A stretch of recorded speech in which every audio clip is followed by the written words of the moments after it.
지금 미국에서는 이 트럼프 대통령이 아주 그냥 호쾌하게 받아들인 미북 정상회담에 대한 우려가 많이 나오고 있습니다.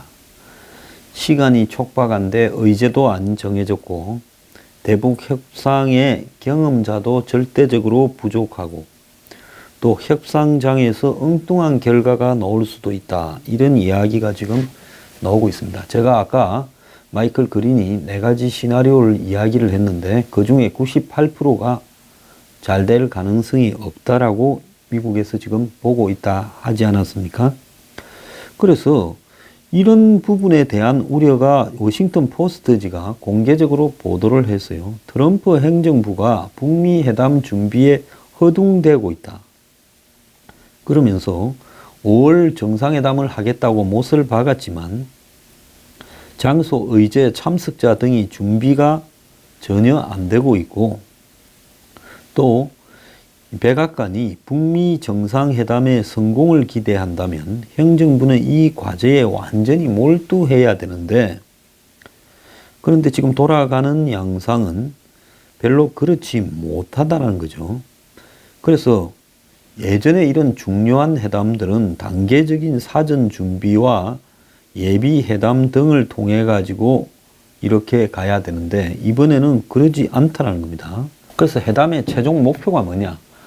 그냥 북한을 이렇게 행동을 이끌어내는 그런 이벤트가 될 거냐? 안 그러면 대원칙에 합의하는 걸 거냐? 그것도 지금 미국 내에서 결정되지 않았다라고 하는 이야기가 나오면서요.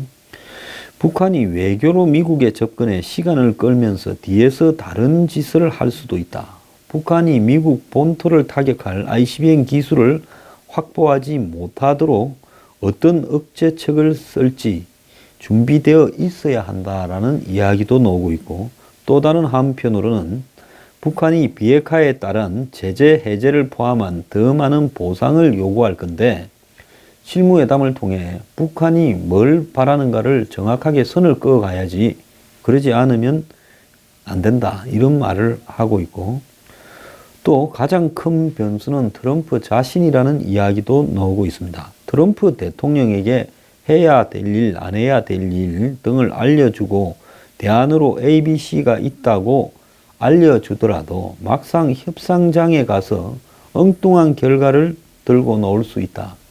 이렇게 이야기를 했어요. 김정은과 트럼프의 좀 엉뚱함 등이 결과를 예상과 다르게 만들 수도 있다라는 부분을 걱정하는 이야기입니다. 자, 이에 반해서 한국의 지금 남북 정상회담은 더 빨리 하는데 지금 국민들은 이 정권이 어떻게 남북 정상회담을 할 것인가? 자, 남북 정상회담을 통해서 한국이 얻어야 될 목적은 무엇인가? 미국은 북한의 비핵화라는 부분을 목적으로 분명하게 해두고 있지 않습니까? 그러면 북한이 한국하고는 비핵화를 상대 안 한다 했으니 한국은 북한과의 정상회담을 통해서 넣을 게 뭐냐?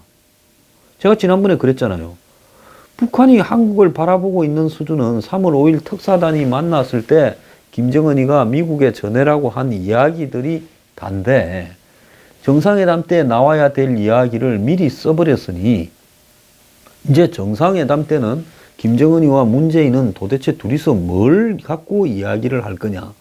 그런데 지금 우려스러운 이야기가 나오는 게 한반도 평화체제, 즉 종전선언을 하고 평화협정에 서명을 하고 미군 철수 같은 이야기가 지금 거론되고 있다라는 부분으로 볼 때 북한 측이 아니라 우리 측에서 이 이야기는 오래전부터 북한이 해서 중국이 받아서 하던 이야기를 우리가 지금 똑같이 하고 있다는 겁니다. 그러면 상대방이 하는 이야기를 우리가 똑같이 할 것 같으면 한국은 북한의 우방국이어야지 적성국이 되어서는 안 되지 않습니까? 근데 지금 한국은 국민들은 북한을 최고의 적성국이라고 여기고 있는데 대통령이 가서 김정은과 나눌 이야기로는 북한이 바라는 이야기들을 한국이 해주는 거예요. 그러면 이거는 도대체 뭘로 해석을 해야 되는가? 그렇기 때문에 이 정권이 가기 전에 국민들 앞에 담화를 발표해서 의제는 뭐고 어떤 방법으로 하겠다라는 것을 분명히 좀 이야기를 할 필요가 있다고 봅니다. 지금 특별히 비밀로 할 만한 남북 관계에 어떤 부분도 없다고 봐요. 그러면 국민들은 문 정권이 지금 북한을 뭐 하려고 만나느냐? 미국하고 북한이 만나는 게 목표였다면 우리는 그 둘이 만나게 해줬으면 굳이 김정은을 만날 필요도 없는데 자기 아들보다도 어린 김정은을 만나가지고 도대체 뭘 얻을 게 있다고 이렇게 이야기를 하느냐. 그러면 굳이 지금 말을 하고 있지 않는 부분을 좀 따져보면 문재인 김정은의 회담에서는 미국이 몸 빠져나가도록 이렇게 펜스를 치고 미국을 거기에 가두는 부분에 대한 이야기들을 할 거다. 그럼 미국에서 지금 제일 응하면 안 된다라는 게 뭐냐? 종전선언과 평화협정 같은 평화체제 문제를 응해주면 안 된다. 이것은 미군 철수로 곧바로 연결될 것이다 라는 부분을 미국이 제일 우려하고 있어요. 그러면 문 정권이 지금 밖으로 내는 자료를 보면 미국이 제일 우려할 자료들을 지금 남북 정상회담에서 이야기를 할 거다라고 지금 예측되고 있는 겁니다. 뭔 이런 놈의 정상회담이 있는지 저는 모르겠어요. 자, 오늘 아침에 신문의 칼럼들을 보면 북한이 천지 개벽을 했거나 아니면 사기극이 반복되거나 이 두 가지 중에 하나일 거다는 거죠. 정말로 북한이 확 미쳐버렸거나 안 그러면 이전의 사기술 재현이다. 사람은 잘 변하지 않고 북도 미국도 한국도 잘 변하지 않는다.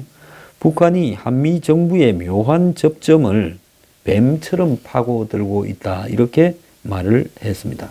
자, 그 내용에 보면요. 사람들은 북한의 거짓말을 마치 상식처럼 믿고 있는 게 있다. 1990년대 접어들어서 동구 사회주의 국가가 다 망해버리니까 북한이 살기 위해서 핵무기를 개발했다. 이건데요. 자, 이걸 거꾸로 말을 하면 체제가 보장되면 핵무기를 포기한다로 되겠지요. 이것이 요즘 북한을 옹호하는 사람들의 상투적인 레파토리라는 겁니다. 요즘 북한에 갔다 온 한국의 특사들이나 이런 사람들도 다 이 이야기를 하지요. 북한이 핵물리학 연구소를 1955년에 북한에 세웠고 그 이후에 계속 핵을 연구해 왔고 김일성이 1965년에 핵무기 개발을 공식 언급을 했다고 합니다. 그리고 이 고농축 우라늄 235를 발굴했다고도 그때 떠들었다는 거예요. 핵무기 개발에 필요한 고폭 실험을 북한이 1983년부터 반복해서 했다라는 이야기도 있습니다. 그래서 북한은 50년대부터 핵 개발을 사실상 해왔다는 거죠.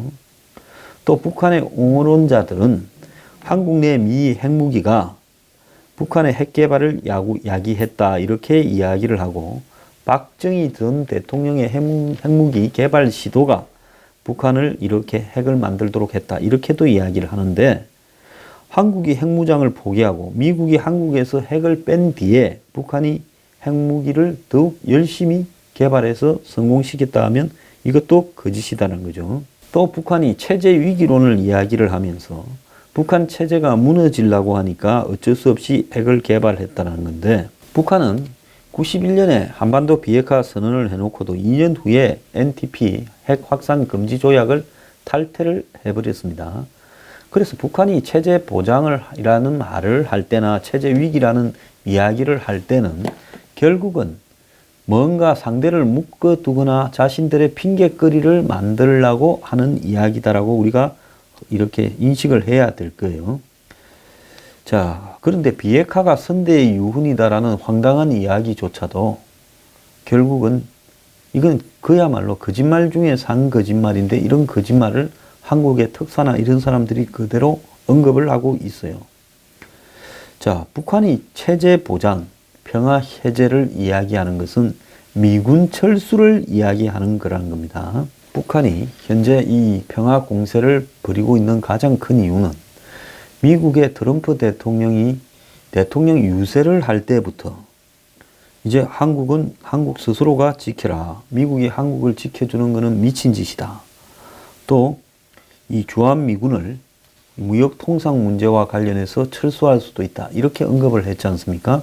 그러니까 이전에 한미 관계에서라면 미국 대통령 입에서 이런 이야기가 나올 수 없는데 최근에 한미 관계를 바라보고 또 트럼프 대통령의 특성을 바라봤을 때 이 북한이 한미 관계에 묘한 균열이 일어나는 것을 포착하고 여기에 지금 파고들고 있다는 겁니다. 자, 북한이 비핵화 선언을 해놓고 한반도, 한국에서는 핵을 싹 빼게 만든 다음에 자신들은 저렇게 핵을 가지는 대형 사기를 쳤고 그 이후에도 그 핵을 없애니 어쩌니 하면서 이제는 배째라식으로 핵 보유국 인정해라고 하고 있습니다. 이런 북한에 대해서 그들이 이야기하는 체제 보장이나 체제 위기라는 말을 우리가 그대로 믿어줘야 되는 건가 하는 의문이 있습니다. 오늘 동아일보에 보면 도대체 체제 보장이라는 북한의 말이 뭘 의미하냐? 미국이 안 때린다라는 약속을 한다라는 말이냐? 안 그러면 김정은 일가들 3대 때문에 원한이 쌓여져 있는 북한 사람들이 김정은을 쫓아내지 못하도록 미국이 지켜줘야 된다라는 말이냐라는 말을 지금 하고 있습니다. 자, 북한이 과연 체제를 보장해준다 하더라도 그걸 갖다가 받아들여서 유지할 능력이 있는가 하는 문제에서 그러지 못할 것이라고 보는 사람이 많습니다. 북한이 원하는 미북 수교를 하고 그리고 인근 국가들이 북한의 경제적 지원을 했을 때 북한이 과연 그것을 다 받아들여서 소화를 할 수 있겠느냐는 거죠. 자, 이렇게 돼서 북한이 개방이 되는 양상으로 가야 이런 경제적인 지원이 이루어질 건데 개방이 되는 양상으로 가면 정치 경제적 개혁과 개방이 김정은 3대 세습을 체제를 유지를 하겠느냐? 개방이 되면 눈이 뜨인 북한 사람들이 김정은을 쫓아내버리지 않겠느냐? 지금까지 미국이 쳐들어온다. 우리 죽일라 그런다. 그러니까 핵하고 미사일을 가져야 된다. 그러다 보니 우리가 가난하게 살아야 된다라고 이 북한의 3대 독재자들은 다 그렇게 거짓말을 해왔는데 미국이 쳐들어오는 게 아니라 돈을 주고 그야말로 서방 세계에 돈과 사람이 유입되고 그 다음에 미디어에 노출되고 그래가지고 북한 사람들 배도 좀 불러져서 살만하게 되면 그 다음에 뭘 이야기합니까? 이제 민주주의 이야기를 하겠죠. 그러면 우리가 70년대 80년대 겪었던 민주주의 운동이 북한에서도 일어나서 김정은이 쫓겨나가지 않겠어요? 그래서 지금 궁금한 점은요. 이 국제사회가 대북 제재를 당분간도 계속할 건데 김정은이 어디까지 이 정치적 리스크를 이렇게 감내할 수 있냐라는 겁니다. 그래서 북한이 자신들의 유일한 바꿔 먹을 이 돈인 핵하고 미사일을 숨긴 다음에 이 제재를 풀기 위한 협상에 나설 것이다라는 것이 지금 가장 큰 확률이죠. 이 경우에 미국이 이걸 찾아내려고 한참 찾아내다가 못 찾아내죠. 그러면 미국은 탐지, 나중에 북한의 다른 무기가 튀어나왔을 때 탐지 능력이 이것밖에 안 되냐라는 역량의 한계가 노출될 거예요. 자, 3세에 걸쳐서 꼭꼭 숨길 장소들을 곳곳에 만들어 놓은 북한이 숨겨 놓으면 미국이 그걸 도대체 어떻게 찾아내느냐. 그래서 북한이 찔끔찔끔 하나씩 공개하면서 이거는 10조짜리고 요거는 20조짜리고 할 때마다 그 돈을 다 지불하면서 가고 그 다음에 돈 다 지불하고 마지막 없앴다는데 그 다음에 또 어디서 하나 튀어나오면 어떡할 것이냐. 그 다음에 이미 만들 줄을 알고 재료도 있고 다 도구도 있는데 기술자도 있고 또 만들면 어떻게 할 것이냐. 이런 문제가 있는 거죠. 그래서 북한은 결국은 하나씩 찔끔찔끔 꺼내가지고 한 끔마다 비싸게 가격을 부르는 살라미 전략을 쓰고 있는데 설령 북한의 김정은이 이제 100번 양보해서 가정을 합시다. 핵과 미사일을 다 없앤다 치면 이제는 김정은이 엄청난 가격을 부르지 않겠습니까? 뭐 한 80조 뭐부터 시작해서 800조 사이의 가격을 부르겠죠. 그러면 이 문제를 도대체 뭔 돈으로 해결할 것인가 하는 문제도 남아있는 겁니다. 지난 94년에 제네바 합의 이후에 미국의 클린턴은 북한의 영변 원자로 이런 부분들을 이렇게 세우는 조건으로 뭘 지불했냐? 거기에 들어가는 돈을 한국이 다 내라고 했습니다. 만약에 미북 간의 협상이 이루어져도 뺀질이 트럼프는 돈은 한국에서 다 내라고 이야기를 하지 미국이 그 돈을 내지 않을 거라고 보입니다. 그러면 결국은 문 정권이 지금 한국 경제도 엉망진창이 되어가고 있는데 북한에 지불할 그런 계획이 나오겠느냐 하는 문제예요. 지금 그래서 굳이 협상으로 들어가서 세부적인 내용으로 북한에 예를 들어서 핵을 없애는 디테일한 절차에 있어서 사찰 검증이 가능하냐, 또 북한이 핵을 없앤다고 하면서 돈을 내라 하면 그 돈을 우리가 거의 다 내야 될 건데 감당을 할 수 있냐라는 문제가 있는 겁니다. 자, 결론이 빤합니다. 제가 아까 앞에서 이 협상이 깨질 확률이 사실상 80%다. 장기적으로 잘 안 될 확률은 98%다. 확률이 98%면 가능성이 없다라는 겁니다. 그럼에도 불구하고 문 정권은 자신들의 패만 가지고 북한하고 쑥덕쑥덕해서 이번에 남북 정상회담을 할 패, 그리고 거기에서 서로 맞춰야 될 합의문까지도 북한하고 이미 다 했다고 봅니다. 왜? 서로 적대적인 느낌이 전혀 없이 거의 두 사람은 동지적으로, 문재인, 김정은은 동지적으로 오히려 미국과 일본을 어떻게 골탕을 먹여서 코너로 몰아넣느냐라는 부분을 같이 머리를 맞대고 연구하는 것처럼 저는 느껴져요. 저의 느낌을 뭐라고 하지 말길 바랍니다.